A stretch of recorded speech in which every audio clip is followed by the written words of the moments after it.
জান্নাতের মধ্যে ও আমার বন্ধুরা রে রাজযুবক ভাইরা, এখন আমার প্রশ্ন হলো, উট কেন যাবে জান্নাতে, খেজুর গাছটা কেন যাবে জান্নাতে, পাহাড় কেন যাবে জান্নাতে, কুকুর কেন যাবে জান্নাতে? কিতাব খোলেন, কিতাব খোলেন, দেখবেন আপনি পেয়ে যাবেন কুকুর যাবে জান্নাতে ওলির মুহাব্বতের কারণে, খেজুর গাছটা যাবে জান্নাতে নবীর মুহাব্বতের কারণে। সূরা কি বলা যাবে না সুবহানাল্লাহ? তাহলে নবী ওলির ভালোবাসা থাকার কারণে এনারা যায় জান্নাতে। এই জন্য আল্লাহ পাক ডাক দিয়া বলে, বান্দারে ওয়া কুনু মা'আস সাদিকিন, সত্যবাদীদের সঙ্গী হতে হবে, নেককার বান্দার সঙ্গী হতে হবে। নেককার বান্দার সঙ্গী যখন হয়ে যাবা, আমি আল্লাহ পাক মহান রব্বুল আলামিন ওই নেককার ওসিলায় গুনাহগুলো maaf করে দিয়ে তোমার জান্নাতে যাওয়ার ব্যবস্থা করে দিব। জোরে কোন সুবহানাল্লাহ।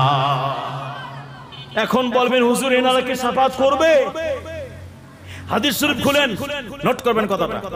ছোট বাচ্চা যাদের ইন্তেকাল করে গেছে, মেয়ে হোক বা ছেলে হোক, নাবালক নাবালিকা অবস্থায় ইন্তেকাল করে গেছে, কিয়ামতের ময়দানে এই বাচ্চাগুলো মা এবং বাবাকে টেনে জান্নাতে নিয়ে যাবে। জোরে কোন সুবহানাল্লাহ। ওই ছোট বাচ্চাগুলো আল্লাহকে বলবে, আল্লাহ আমরা এখন কোথায় যাব? আমার আল্লাহ বলবে, রায় আমার বান্দা এবং বান্দিরা, যারা তোরা নাবালক অবস্থায় দুনিয়া থেকে বিদায় নিয়ে চলে আসছো, তোমরা এখন জান্নাতে চলে যাও।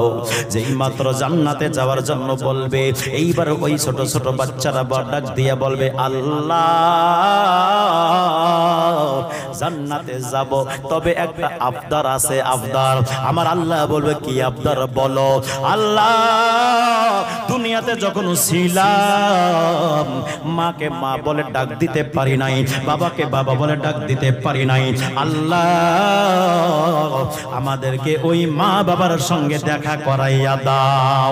মাকে জানি না, বাবাকে জানি না, মা বাবাকে না দেখাইয়া আমাদেরকে জান্নাতে নিও না। আমার আল্লাহ পাক বলে, ফেরেশতারা রে, এই মা বাবা কোথায় আছে বলো? এবার ফেরেশতা বলবে, আল্লাহ এর মা বাবা জাহান্নামের মধ্যে আছে।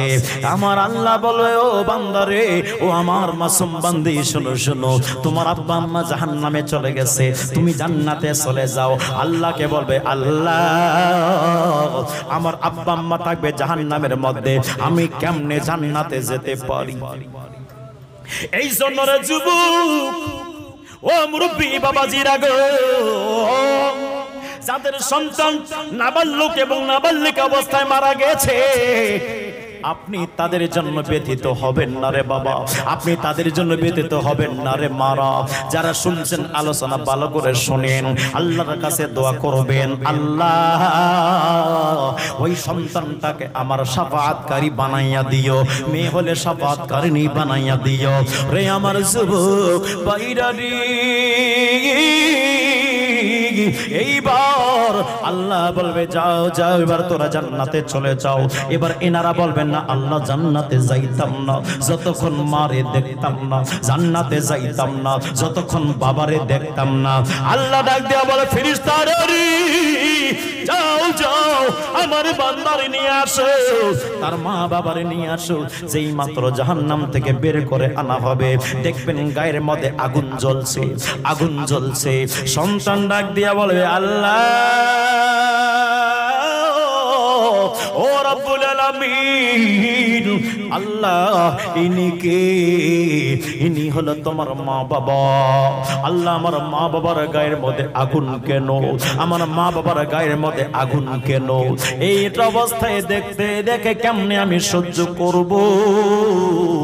কেমনে সহ্য করব? আল্লাহ আমার মারে মাফ করে দাও।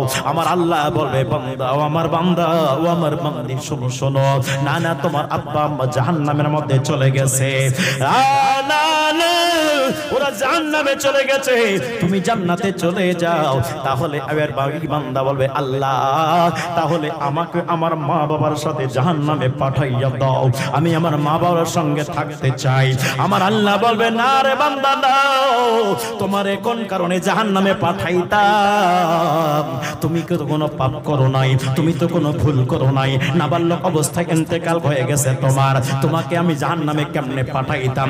আমি আল্লাহর শান এটা না, বাপটা দোষ করো নাই, কেমনে তোমারে শাস্তি দিতাম? না না আল্লাহ, এটা যদি না হয় তাহলে আমার মাকে আমার বাবাকে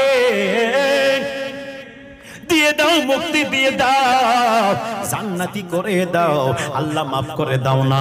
এই যেই মাত্র কথা বলবে, আল্লাহ ডাক দিয়ে বলে, ফেরেশতারা,